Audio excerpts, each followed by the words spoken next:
top 10. Gotta learn from the wise women and men. All my life, like na na na na. For my top 10, top 10, na na na na. This one's for my top 10. Hey, it's Evan Carmichael, and I make these videos because chances are you are the most ambitious person in your circle, but you know you're capable of more, and you get that push by surrounding yourself with the best. So today, let's learn from one of the best, Lewis Howes, and my take on his top 10 rules of success. Enjoy. Okay, let's kick it off with rule number 1. Always come from love. Always come from love and win-win in every situation, whether it be relationships, business.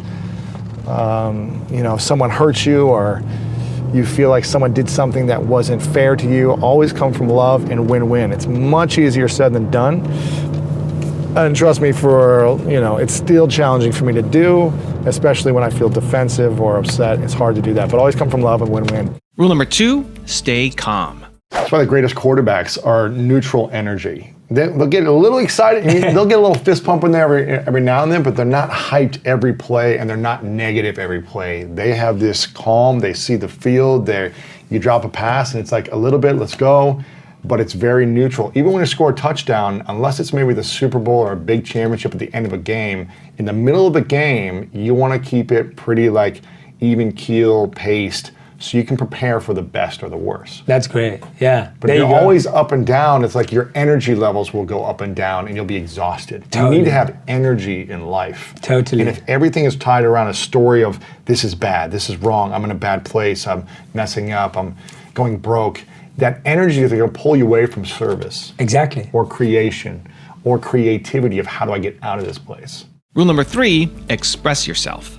You mentioned this earlier, you have a lot of masks. Mm-hmm. So let's talk about some of these various masks that men wear. One of the first ones you talk about is the stoic mask. Stoic mask, the man that has to have it all together, that never shows emotion, that's strong, but doesn't open up, who's just got a look on his face constantly, and you never know what he's thinking. Yeah. But he's always strong, always reliable, but doesn't really show emotion. That's a heart attack waiting to happen. For a guy that can't express himself, the guy that can't open up, the guy that can't feel, because he has to be so tough that he can't feel, or so strong in that moment emotionally that he can't feel, that is going to build a lot of disease. And it's not going to allow you to sleep. Being the sleep expert, it's hard to sleep when you got that much emotion bottled up and you're just like this all day long. Just like, I got to keep it together. I got to keep it together. How are you going to sleep if you haven't let things go? Your mind is going to be racing. You're not able to talk about things. You're not able to let things go. Your mind's going to be racing. And it's going to hurt you. It's going to compound. Like you said, I think you said there's no such thing as like a sleep bank. You can't like get it back, I don't think, right? And so it's a heart attack waiting to happen. And you get to feel. You're a human being. When I was a kid, and I lived with stoic mask a lot, when I was a kid, I used to feel all the time. I used to cry more than girls. Like I used to feel. I used to like reach out for my mom. I used to be emotional, sad, happy and feel. And then I was told that wasn't cool a number of times in sports or whatever it was to do that. And so I started to wear that mask.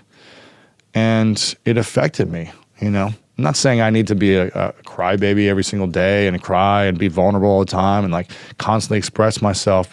We get to be discerning as well and know when and how, but we got to have a process for these things.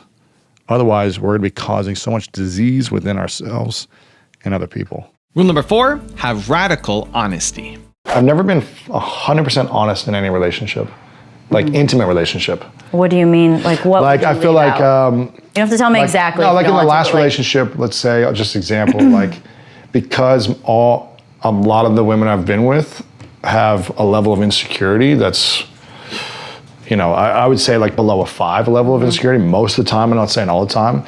A lot of them weren't comfortable with who I was in the world. Oh yeah. Like if I was doing an interview with you, they would have an issue with it. Oh, sure. Mm-hmm. Like, where is the interview? How long are you gonna be? Are you gonna have lunch afterwards? Like, you're gonna connect with this person? Just like a level of like, I don't have freedom. So I would just be like, yeah, I've got an interview today or whatever. I wanted to say who Skip the details. Yeah, or I'm having a coffee with someone. I just wouldn't even say I'm having coffee. You know, it's kind of like, because not that I would do anything or anything would happen. It's just, I didn't want to deal, because it happened so often in the beginning. I was like, this is not worth telling you the truth about everything. Right. When you get it means upset, nothing, but you're going to freak out. You're upset, you're hurt, you're frustrated. It's just another level of like insecurity. So I didn't have the courage and confidence to tell the truth about those types of situations because I didn't want to deal with the stress. You didn't feel free. I didn't feel peace, free. I didn't feel I could be myself. Yeah. And I didn't feel like she trusted me. Like, if you don't trust me, you wouldn't stress. If you trust me, you wouldn't stress out about this. Right. So this relationship, I remember in the first few weeks of us dating, she was like, I want you to promise me something, that you will always tell me the truth. And I remember sitting there, I was just kind of like smiled. I was like, I honestly don't think you can handle the truth. And she goes, I can handle it. She goes, I may not like certain things, but I can handle it. And I go, really? She goes, yes. I don't care what you do in your life. I can relate to that. I don't care what you do. Yep. If I know you love to salsa dance, go salsa dance. I know you love to do this. Like, I will trust you fully. I just want you to tell me the truth. The lie is worse than the truth. It's worse. It sucks and It it hurts eats you way more. alive. It eats. Yeah. It was never fun for me, but I felt, and then I would resent the relationship. I was resent her because I wasn't telling the truth. Because I wanted to. It was a whole cycle. And so I remember I was like, wow. I had a moment where I paused. I was just looking in their eyes, and I was just like, okay, I will always tell you the truth, no matter what. Are you sure you want that? She said, yes. I go, okay, done. And it's been so freeing for me. Every moment I just say everything that's on my mind. Like radical honesty. Good book by my man, Evan Carmichael, Built to Serve. If you want to learn about your purpose and how to become a better leader in the world, I love this. He says, this is the starting point for everything. If you're confused about what to do next, if you're pressured by others to fit in or live their version of your life, if you feel held back because of people judging you, it's because you don't know who you are and what you stand for. You got to figure out who you are and what you want and how you can serve other people. Rule number 5, pursue your dreams. Your dreams are the most powerful thing. Without a dream, there's, again, no point being here. And we are lost without dreams. So find the time on a daily basis to dream and pursue your dream, whatever that looks like. Be on the pursuit of your dream. Rule number 6, be mindful. I think there are a lot of great athletes who are great men as well. I look at Steve Weatherford, who I think you know. I'm not sure if you know, but he's a father of 4. He's got another one on the way, and he's there for his kids and there for his wife. He left football to essentially spend more time with his family and pursue other things. And he's always of high morals, high ethics. He's just a guy who cares. Yeah. And so there are great examples like someone like Steve Weatherford, and then there are other examples of, and I'm not here to say like what's right or wrong or to judge people, but then there's other athletes that have 10, 11 kids with 6 different women. And again, if that's the life you want to live, great, but it's like, how are you treating those people? How are you taking care of these situations that you're creating? And do these people feel loved? Or are you just, having children and sleeping with a lot of women because that's what you want? So I think it's about being mindful of, and again, I'm not here to judge certain things of what's right and wrong, good and bad, but be mindful of how you're affecting the people around you. If you're doing it for selfish reasons because you just want to, that's hurtful. So make sure you're being mindful of these things. Rule number 7, love yourself. I think it's a hard life to live if we don't learn how to love ourselves. So that's been the journey. And, I was also in the special needs classes. I almost flunked out of English senior year. So it's just a challenging, I just never remember really happy times growing up because I never learned how to love myself. Rule number 8, listen to your intuition. I was 23, 24, I read The Alchemist. It's my favorite. And like the end of the book is like, the treasure's within you. Don't go look around the world trying to find the treasure. I think that was pretty much the ending. So sorry to give it away if you haven't read it, but the treasure was within me. I was like, oh wow, I have all the answers I need within me. Yeah. And then I started like asking myself the questions. Now I'm a professional question asker to everyone else also now, but I've always been asking myself the questions. And I've found that my intuition has never been wrong. And I've gone against my intuition a lot, specifically in relationships. Like I'll get into relationships, I'm like, this is not the right thing for me. But something is telling me like, I want to conquer this, or I want to help this person. I'm desiring this. And then I stay in it way too long. And my intuition is like, get out. But my head is like, yeah, but what about this? And it's fulfilling this need. And every time something doesn't work out, and I knew it wasn't going to work out. My intuition was telling me, like, why are you doing this? Rule number 9, address your past. At the 3-day mark, the trainer of this workshop said, okay. And at this time, you know, people were really opening up at this time. People were, you know, very vulnerable. People were crying. People were talking about the different stuff that have held them back their whole life. And having these great breakthroughs and like awareness moments of like, okay, I understand this is something that I've been holding back. And at the 3-day mark, he goes, we've addressed everything from your past, and now we're moving forward. We're going to move towards the life you want to live, the vision you have for yourself, your dreams, your goals, and we're going to move towards how to accomplish them. But you can't accomplish your biggest dreams and feel fulfilled until you've addressed everything from the past. So if there's anything you haven't addressed yet in these last few days, now is the time, or forever hold your peace type of moment, is what he said to this group of 50 of us. And I'm going in my mind, I'm thinking, so he gave us a few moments to think about. I'm going in my mind, I'm like, you know, I talked about my parents getting divorced and talked about my brother going to prison for 4 years and visiting a prison cell and what that was like, not having friends during that time. I talked about being bullied and picked on as a kid, getting picked last. I talked about feeling stupid my entire life because I couldn't read and write. I talked about all these things, being in the special needs classes. What about that time I was raped by a man? And I just remember like, how come I've never told anyone that I was raped by a man and sexually abused and molested? Why have I never told anyone? Wow. And I remember in that moment just being like, if I don't say something now, I'll probably never say it to anyone. So I stood up. I didn't even raise my hand. I just stood up and walked to the front of the room.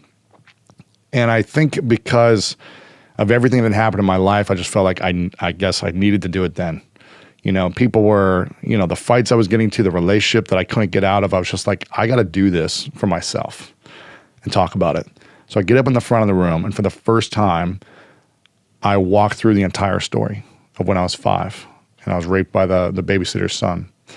And I reenacted the whole thing. And I couldn't look anyone in the eyes. I looked down at the carpet the entire time because I was so shameful, so guilty, so embarrassed. So I looked down at the carpet, walked through the entire thing, and I wasn't crying. I wasn't like shaking or anything. I just felt like I needed to get through it. And as I completed the story, I sat down and just erupted with the most tears I've ever had in my life. I just bawled. I was afraid. I was scared. I was just letting it out. And thankfully, there were 2 women on both sides of me who were just like holding, like squeezing me and like crying with me. So it kind of like made me feel a little bit better because I wasn't just isolated by myself. And I couldn't take it. I ran out of the room because I just couldn't stop crying. I ran out of the room. It was in a conference room in a hotel. I ran outside to get some fresh air. And there was a street, like a back street with a wall. And I put my head up against the wall with my arm against the wall like this and just kept crying. And one of the most beautiful things that ever happened to me, there were men from this group who walked out and hugged me and looked me in the eyes. And they said things like, "You're my hero." They were just like, "You're my hero. I've been judging you this entire time. I've assumed things about you." One guy was like, "Wow, I had no idea. And I've never shared this with anyone, but I was sexually abused. So thank you for giving me permission to tell you. And now I want to go tell my wife and my kids or my family." And other men had other things that happened to them. They weren't sexually abused, but they had other things. And they were like, "I've just felt like ashamed of these other things. But again, you've given me permission to open up. And I respect you. I trust you because you shared this." And one guy was like, "I will follow you anywhere." Like, now that I know you're a vulnerable man, like, he's like, you can have my, you know, you can watch my kids, you can do it. He's like, "I will trust you with my life." And I was like, what? It was just like this, it was crazy because I was so emotional. Yeah. I was terrified, guilty, embarrassed, all these things. Yet all these people and women were coming up to me being like, you are like, they were like, I'm so turned on by you, like all these, everything. It was like all at once. And rule number 10, the last one before a very special bonus clip, is learn from experience. You don't have to have everything figured out right this moment. You're going to go through experiences, adversity, and lessons that are going to guide you. And you're going to learn through the messiness of life and through the ups and downs of life. Now I've got a special bonus clip that I think you're gonna enjoy. But before that, it's time for the question of the day. I wanna know, what was your single biggest takeaway from this video, and what is your plan of action that you're going to execute this week to make some immediate momentum happen? When you just get motivated and watch a video, you have a 35% chance of following through. That's what the science says. But when you write down what time, what day, what place you're actually going to execute, when you create the plan, you have a 91% chance of following through. And I want that for you. And when you commit to people publicly, you increase your chances even more of actually doing it. So I want to know what your single biggest takeaway from this video was, and your specific plan of action to actually get the result you're after. Let me know. Put it down in the comments below, because I want to celebrate you. I got out of a 4.5-year relationship at the end of last year, and it ended badly. And I wouldn't say it ended badly on my end from like reactions. Her reactions were just like, this was like the biggest breakup in the world, and it was the worst thing it could ever happen. It was like the end of the world, right? Type of a feeling. And I started to reflect after a week of this ended, I started to reflect back on my life, and I was like, what are all the relationships I've had? What do they have in common? All the women I've dated, right? Thinking back to like 16, 17 years old. So 20 years of relationships. I go, what do they all have in common? And never once after a breakup did I reflect back and think, what do my relationships have in common? I was always just like, they're messed up, or it didn't work out, or I messed up, whatever. I was just like, it didn't work out. And I was like, a lot of them have ended where the women I've dated have, I won't say like gone crazy, but just like reacted over the top, like freaked out, make a huge deal about, like, just cause a lot of stress. You treated him too well. Exactly.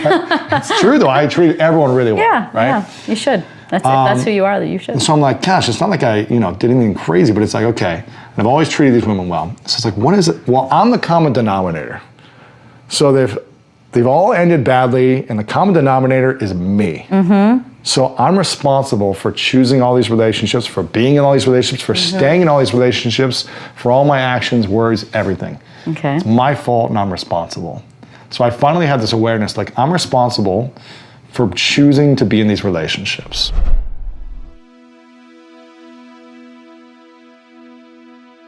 If you want to change your life in the next 30 days for free, check out my training right here below. Or if you want 10 more awesome rules from Lewis Howes, check out the video right there next to me. I think you'll enjoy them. Continue to believe, and I'll see you there.